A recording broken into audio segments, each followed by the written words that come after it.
nacional, ¿sí? ¿Tú ves, digamos, este proyecto de una creación de un Estado laico, de la creación de un Estado fuerte, de un Estado legalista ya a nivel estatal? Brian Hammer dice que Juárez era antes que nada un abogado y usaba la ley, que era más peligroso con la ley que con las armas, decía Brian Hammer, ¿no? Sí. Y en ese sentido es el gobernador que más reglamentos ha hecho a los decretos. Siempre usaba el arma de la ley y cuando ya no se podía el arma de la ley, aplicaba otras acciones. Era un político, por eso digo que era un político. En todo el transcurso de la reforma, no hay un solo político que la atraviese, y Juárez es el único. Y por eso se ha construido tanto este aspecto con él, porque creo que ese es lo fundamental, del que tenía una claridad de lo que quería hacer. Le costó mucho trabajo. ¿Por qué Juárez lo hizo?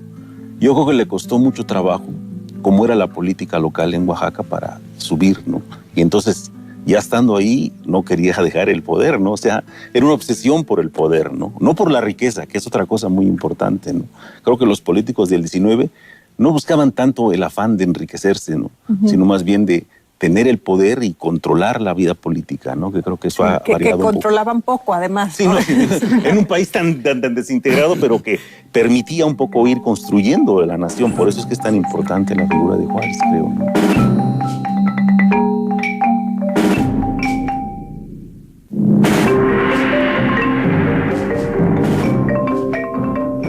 Construye, si es que construye, Edgar, una relación con los pueblos indígenas que además son un actor esencial de la política en Oaxaca en el siglo XIX. Benito Juárez ya no era un indígena para estos años. ¿Sí? Ser indígena a mediados del siglo XIX todavía significaba pertenecer a un pueblo corporativo, prestar servicios en el sistema de usos y costumbres, ¿sí? Acceder a los cargos civiles y religiosos, ¿sí? Ser mayordomo, dar tequio. Eso ya no lo tenía Juárez, ¿sí? Juárez era un indígena, si se quiere, si tomamos en cuenta sus rasgos físicos, su nacimiento. Pero para estos años, Juárez tenía toda una formación, una instrucción, y era un ciudadano liberal. En ese sentido, yo creo que podemos entender las acciones de Juárez con los pueblos indígenas. Juárez quería cambiar este país, quería transformar las antiguas formas de organización colonial, la estructura económica, social, política, cultural, ¿sí? Y no le importó que en este deseo por transformar esta patria afectara a todos los sectores sociales, llámese iglesia, llámese criollos, llámese mestizos o incluso los indígenas. Entonces yo creo que hay que poner en la balanza eso.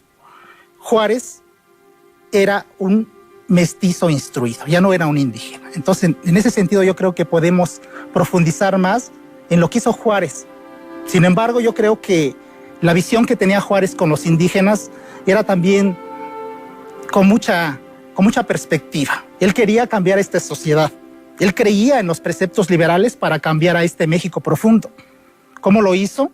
Pues a través de leyes, a través de la educación, que es otro de los aspectos que también Juárez contribuyó en la formación de este país secular y laico, ¿no? Y que hoy está, pues, en ciernes, ¿no?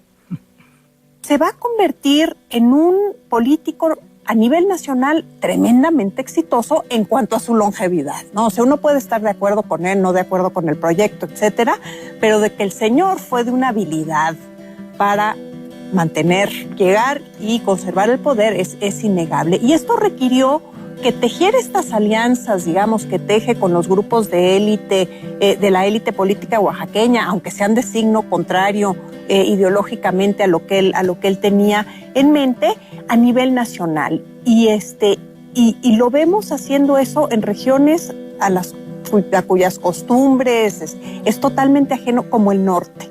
Por un lado, muy conflictiva, y por otro, el norte se convierte, ¿no?, en este espacio clave para Juárez, sobre todo durante la Guerra de Intervención. Coahuila, Nuevo León, Tamaulipas, Chihuahua, somos frontera desde 1848. Antes la frontera nos quedaba como a 600, 700, 800 kilómetros al norte. Pero de pronto en 48 somos frontera. Y la cercanía con Estados Unidos da una serie de problemas, pero también una serie de ventajas. La ventaja de conseguir, por ejemplo, armamento que esa es una de las partes fuertes de la participación de los norestenses en la guerra de la intervención. Por el alejamiento mismo, era terreno propicio para que germinara la semilla liberal. El conservadurismo en el norte es prácticamente inexistente si repasamos la historia. Es una época en que se llevan a cabo una serie de experimentos políticos que son bastante desafortunados. No tenemos este intento de racionalizar la administración mientras se centraliza el poder con Santana. Tenemos esta constitución que se supone, digamos, va a inaugurar la modernidad y provoca 10 años de guerra. Tenemos una intervención extranjera y tenemos este experimento monárquico en el cual quienes participan en él piensan que van a zanjar los problemas y que también fracasa de manera estrepitosa, ¿no? Con este fusilamiento de Maximiliano por un lado, de sus generales por el otro, en el Cerro de las Campanas. Y sin embargo, los hombres políticos llaman la atención, digamos, no solo Juárez, lo hábiles que son. ¿De dónde salen estos hombres? ¿Cómo explican ustedes yo diría el alto nivel del político decimonónico que ahora aparte añoramos, creo, de manera bastante pronunciada?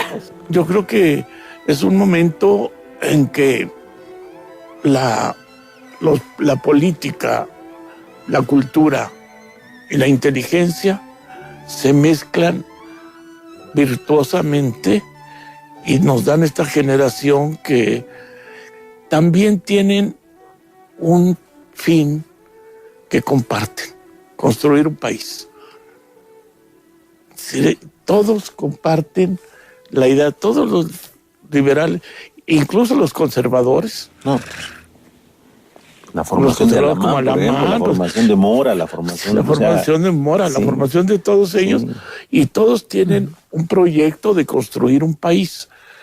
Algunos con unos matices, otros de otro, pero yo creo que estas cosas se mezclan y convierten esa generación en única, realmente, por desgracia, en la historia de México.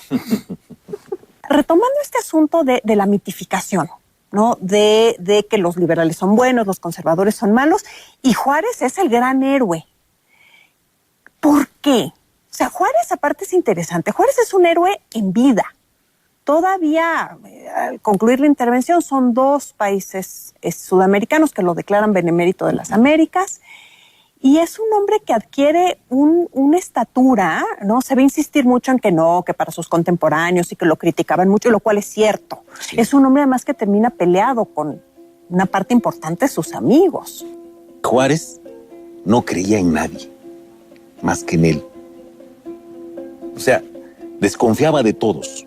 Como buen indígena, desconfiaba de todos por toda la historia esta colonial que ha pasado sobre los indígenas, ¿no? Desconfiar de todo, porque los han afectado tanto, ¿no? Entonces él desconfiaba de todos. Yo me atrevo a decir que yo le cuento a 2 amigos nada más. Su esposa, que era como su asesora, y que se ha dejado un poco de lado la figura de Margarita, creo que es muy importante, y Matías Romero. Pero a los demás no les creía. ¿Santa María? No. Precisamente yo creo que ahí está el gran problema entre el proyecto que tenían algunos militares que se sentían los vencedores de los franceses y que Juárez los va derrotando uno a uno, a sus mismos amigos, incluyendo a Porfirio Díaz. Sí. Esta figura que se va deteriorando tiene un aspecto fundamental que es el triunfo sobre los franceses, sobre un imperio. O sea, a partir de eso, Juárez